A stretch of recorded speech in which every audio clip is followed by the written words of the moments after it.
The Beginner's Guide to Spirituality, Being Present. Think about the last time you were in a movie theater watching a thrilling movie.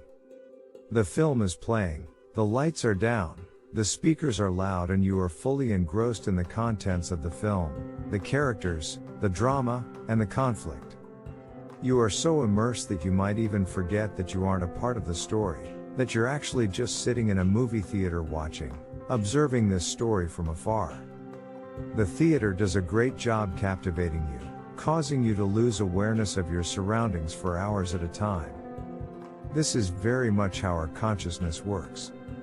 We tend to get absorbed in our inner shows.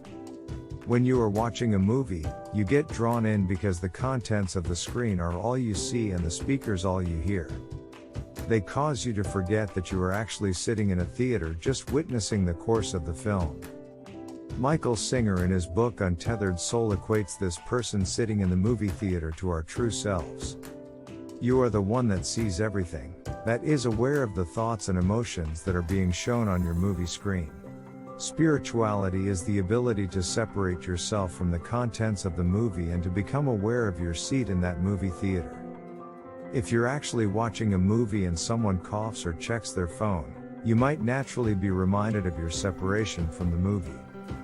In your head, it's different because all the senses are synchronized with this movie, not just sight and hearing.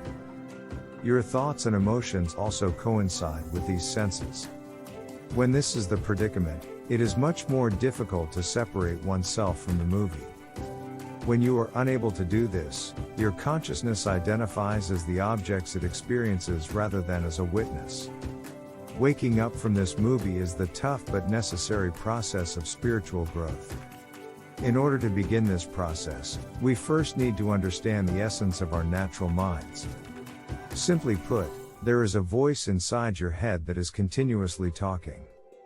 It maintains constant internal conflicts about basically everything in your life, from whether you said the right thing or made the right decision, etc. However, it is extremely unreliable and actually fairly meaningless. You are already experiencing the world, why do you need a narrator?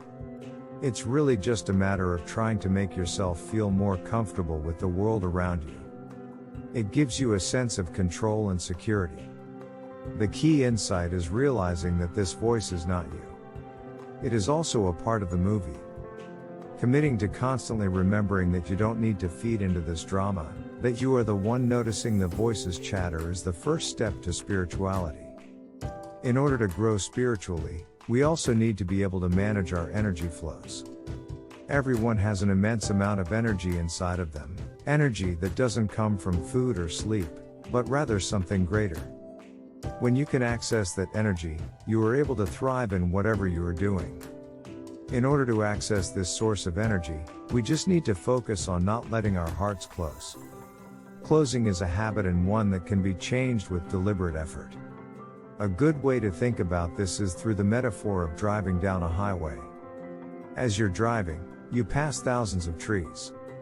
None of these trees leave a lasting impression on you. You instinctually allow them to be perceived by your senses and quickly release any impressions. There is no personal connection or dilemma with these trees, so they are processed freely. They are experienced and then passed through, allowing you to be present in the next moment, still looking forward. Sometimes though, we encounter things that cause disturbances and don't pass through naturally. Let's say while you are driving, you see a car that resembles your ex-girlfriend's. When this happens, your mind becomes preoccupied with this individual car and its meaning. None of the new experiences are able to be felt because there is an event blocking your attention. Because you resisted, the event got stuck, and now your inner voice needs to process that energy in order to move on. This blockage restricts our spirituality and our ability to attend to the present moment. When this happens, we are trapped in our thoughts, which in turn block our link with our higher selves. We lose sight of how to be authentic and get lost in the internal chatter in our thoughts. One of the first things to learn is to quiet the internal chatter, to move through the things that keep us engaged with a situation or stimulus for longer than necessary, and to quiet the conscious mind.